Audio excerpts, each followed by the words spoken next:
Yan, so bali magandang umaga po. Andito na naman tayo sa property na may sukat na 1.8 hectares dito sa Gumaca, Quezon. So kung inyo mapapansin, halos kadikit lang po natin dyan yung National High School.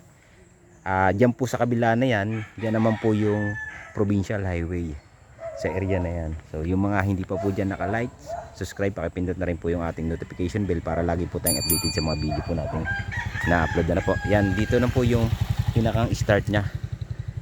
Yan, pag start po niya dito, so magkakameron po ng frontage na nasa 40. Tapos ang status naman po ng lupa niya, so nag-uplan siya, so pupuntahan ko po yung pinakantaas niya.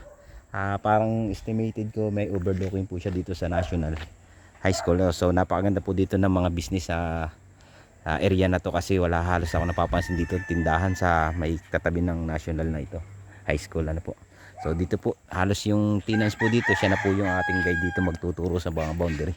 So dito naman daw po ang niyog ay nasa 400 kapuno pa na niyog yung nakalaman sa property na 1.8 hectares na pinagbibili.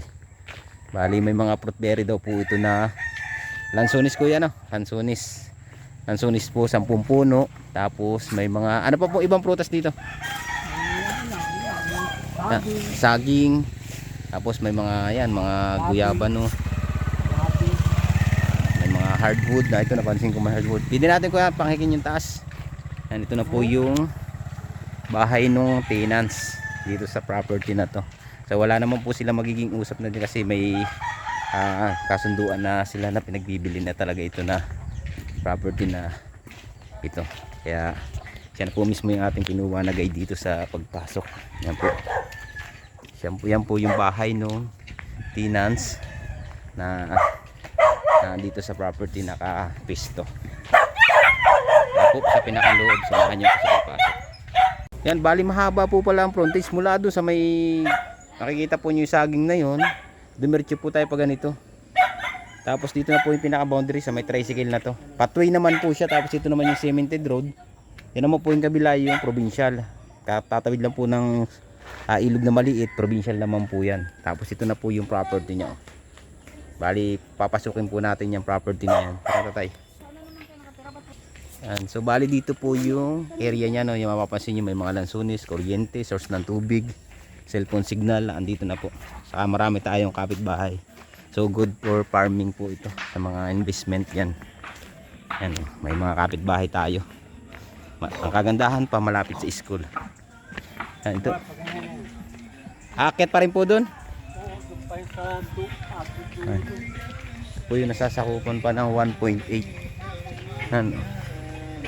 Napaka ganda po nito property na ito at napakalapit natin sa provincial. Ano, so may mga hardwood na mahogany. Dala pa po itong kawayan na ito. So dala pa po itong kawayan na ito. Yan. Itong kawayan na ito, dala pa rin po, paakyat naman pa ganun. Papakita ko naman po sa inyo yung area dito na marami pong nilalamang produkto ng niyog. Yan, so ito po sa may area na to, mapapansin nyo yung mga nyug. So nasasakupan pa rin po ito ng 1.8. So napakaganda po nito. Kaya yung buyer dyan, makikita nyo yung ating contact number, ang WhatsApp and Viber sa taas ng screen na yan, ano. Bali dyan na po natin makukuha yung contact. So napakaganda ng property. Then meron dun overlooking, oh. Mamaya pupuntahan ko po yun para mapasilip po sa inyo. Yan po yung kawayan, yung boundary yan po yung kawayan pag ganyan. Dala po itong kawayan. Taas. Yan. Ngayon may ikis naman po. Makikita nyo ikis. Pag ganyan naman po tayo. Basta ito po. Yung area na yan. Nasasakupan ng 1.8. 755 square meter. Yan po yun. Napakaganda para sa mga investment yan. Yung mga buyer po natin dyan na gusto po ay pagbaba na sasakyan ay property na. So meron naman po dito na tao. Si tatay, siya po yung pinaka-maintenance dito. Yan po. Yan po yung pinakantinas dito. Kung gusto nyo na i-build to, pwede nyo siya rin ang kunin yung tagalukad. Nasa sa inyo na po kung ano pong desisyon nyo. Dahil siya po yung nag-aabi dito. Mapapansin po ninyo na nililinis naman po niya yung property. Yan po yung pinaka-area ng property na 1.8. So panalo po sa ganda nito. At ang kagandahan, malapit tayo sa town proper po ng Gumaca. So So may source ng water tabi po. Ayan. Ayan, napakaganda po nito. Itong hilirang na ito, dito na yan. Dun sa kabila. Ito lang po tayo sa may paaplan na to. So inikot lang po muna natin yung pinakang baba na 1.8. Tapos pupunta naman po ako doon sa may taas para mapasilip ko naman sa inyo yung pinakang overlooking. Dito tayo tatay. Ano po hanggang dyan pa sa taas dyan? Doon pa yan. Masyado malaki ano. Malawak po ano. Malawak na ito eh. Tingin mo lang ay maliit. Malawak po talaga ang 1.8 sabay napapansin po nyo sa screener po. Puro po ito. New gun. So napaka-productive ng lupa na pinabibinta po sa atin na to. Tinuturo na po ni tatay si Tina. So, dito po kumanto. Pagdating sa nyug na ito, dumiretso naman po siya paakyat pa ganyan. Tapos ito nasasakupan na ito. Yan po yung nadadalhan pa ng 1.8 dito sa Gumaca. Ano barangay ito tatay? Villa Perez. Sa barangay Villa Perez, Gumaca, Quezon. So napakalapit po nito sa town proper at napakalapit po sa provincial. So yung pagpasok mo sa provincial, so wala pang 3 minutes lang. Dito ka na sa loob ng property. Yan, kita nyo talaga napaka-productive ng property. Yan, bali doon sa may taas po na yon, lulusong pa tayo sa pababa. Yan, tinuturo na ni tatay. Tapos yan po yung area ng property na 1.8. Kung nyo mapapansin, linis naman po siya, no? At nakalakasan pa mamunga ng nyug. Talagang inaabya din ni Tinans po. Pero wala na po tayo magiging problema kay tatay kasi may usap na po sila ni seller dito. Yan po. Talagang pang investment po ito. So pag binili po niyo itong property na to, may income na kayo dito every 2 months. Yan. Nakakailang kabuo pa po ito ng nyug? Nakakailang kabuo pa kayo dito? Yan. Pag yung bukas ay nakaka-3,000 ito. 3,000 po yung pinakang estimated ni tatay dito na hinuhukas niya. Pa naman na hindi pag-asino na bunga. Yan po, yung mga lansunis po, mga fruit bearing lansunis. Tapos sa kagandahan po dito, pwede kayo magpagawa dito ng bahay kubo dyan sa may overlooking na yan. Sa anahaw na lang, hindi na kayo mamumroblema, napakalamig na pambubong yan. Kahit wag na pong gawing yero. Ang kawayan, meron din po tayo. Ang hardwood, meron din tayo magagamit. Ang mapapansin ko talagang itong area ng property na to ay para sa mga investment at mga nangangailangan ng ganitong property. Yung mga buyer natin dyan na lagi naghahanap sa akin ng napakalapit sa town proper at pasok ang sasakyan na medyo budget meal. Talaga itong property na to, ito ay pwede sa inyo. So talagang panalong panalo kayo dito. Napakaganda ng view. Tapos napakaraming anahaw na pambubong. So nabibinta po yung anahaw na yan. 5 piso isang dahon yan. Yan, talagang tapos napaka-productive pa ng property. Kaya ano pang hinihintay nyo? Abil kayo dyan sa number na makikita nyo sa taas ng screen na yan. Talagang panalong panalo, inuulit ko, bihira po ang ganitong property kaganda na pasok ang sasakyan. Ito po, ang title nga po pala nito ay sa magulang pa nila. Nagbibinta na lang po nito ay mga anak, pero siya po ay TCT title na, so hindi pa lang po nila naabyad. Pero yung manahan naman po nila, okay naman po sa kanila magkakapatid na, dahil sila naman po ay mga buhay pa. Yan, napakaganda, ganda ng view. Yan, ito po yung area ng property. Talagang productive na productive. Ang ganda dito, ganda magbahay dyan sa area na yung tatay.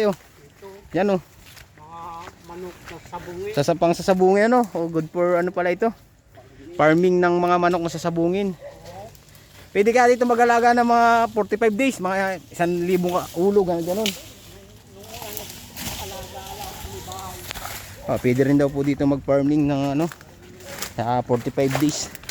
Wag lang karamihan, at maraming kapitbahay. Ito, overlooking, ganda ng view. Dito yung sinasabi kong view na Yung Buski, Cueva. yan, yung Cueva daw po ng Buski. Tanaw na tanaw dito yung overlooking na yun. Tapos ito na po yung Paganyan pa yan, area niya. Napakaganda, napaka-productive. Yung tinuro natin dun yung At kung nyo mapapansin, ayan po yung National High School. Yan. Dito papasilip po sa inyo para kitang-kita sa may pagbaba. Ano? Ayan po yung karsada sa baba na yan. Diyan ako nag-start kanina. Tapos yan yung school. Ayan. Tapos yun yung provincial kabila na yun. Yung may kahoy na baba na yun, ayan na yung provincial highway. Yan, ito po yung nasasakupan pa ng 1.8 hectares. So dito sa left right ko na ito, left side na ito, yung narang yan, so hindi na po natin nasasakupan yan. Dito lang tayo sa area naman na to. Yan. Basta yung menu. Ayan, ito tinuturo na sa akin. Kaya hindi na po tayo malili kung ibibisit po ninyo ang area ng property. So si tatay po makakasama natin dito sa property na to. Tapos yun yung national, kung tayo may anak na high school, so pwede dito magbahay sa area na to. Ano, ito na po yung pinakang spot niya. Talagang ganda sa bungin. Sabungin. Oo, sa sabunging manok. Ano. Napakaganda nito. Area na to. Napakalapit natin sa provincial. Talagang wala pang 3 minutes. Pasok na pasok. Ayan o. Ayan, karsada yung provincial. Ayan lang o, sa baba na yan. May bahayan na yan. Hindi lang natin makita gawa ng may mga kahoy. Tapos sa baba na yan, yan naman yung barangay road. Yung pinasukan po natin. Ganda na spot dito. Overlooking o. Yan, ganda magbahay di sa area na to. Ano? Status po ng lupa niya. So pagkagaling natin ng barangay road, so upland tayo, gumilid tayo mula doon sa may karsada na yon. Pag ganyan, gumilid, umikot tayo papunta doon. Kaya ito po yung pinaka reality ng lupa niya. So panalong panalo tayo. Napakaganda po nito na property na to. Yan, tas hindi tayo mainip, may kuryente na. Yan po yung poste oh. Dito na sa ating property yung pinaka kuryente. Kaya di tayo mahihirapan sa pagpapakabit ng ilaw dito. Napakaganda talaga oh. Talagang productive. So dito lang po talaga ay 50% flat, 50% upland. So hati lang po, pero hindi naman po talaga mahirap. Pwede po ito sa mga may edad na mga buyer dyan, yung mga 70 plus, kaya pa naman po. Kasi ganito naman po yung daan niya. Makakaikot ko sa area na yan. Pag ano sa pataas na doon, so maganda.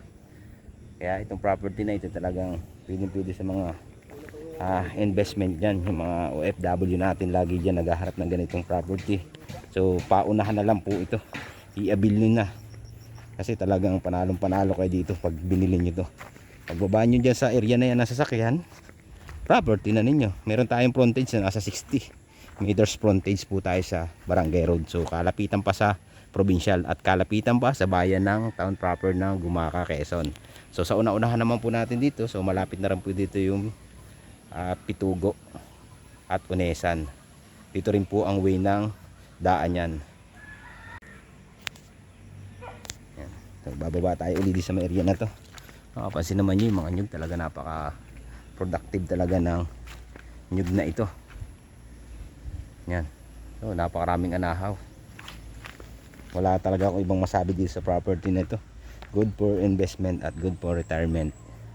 Yan, pwede nyo itong kahit anong gusto nyo dito. Sa description na lang po natin ng video ilalagay yung pinakang details po ng mga fruit berry. Yan, makikita nyo, lansones, langka.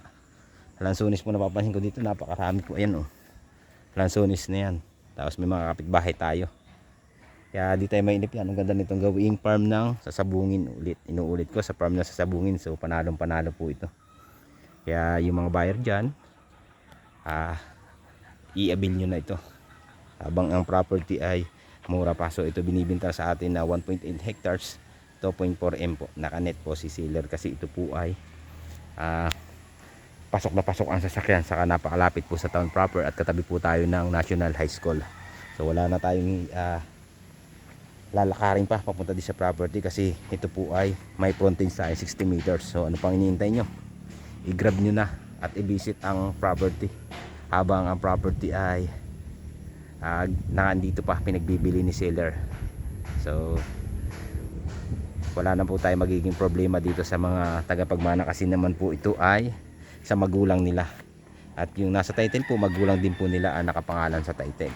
So, napakaganda talaga ng property. So yan, magagamit natin yan, mga kahoy na yan, pampabahay, yung mga mahogany, yung mga hardwood na batino. So sa description na lang yung full details po ng video natin ilalagay sa baba niya. Pakiclick na lang po dun yung details ng video natin na ito. So hanggang dito na lang ang video ko, mga Art of Field Vlog. Thank you for watching.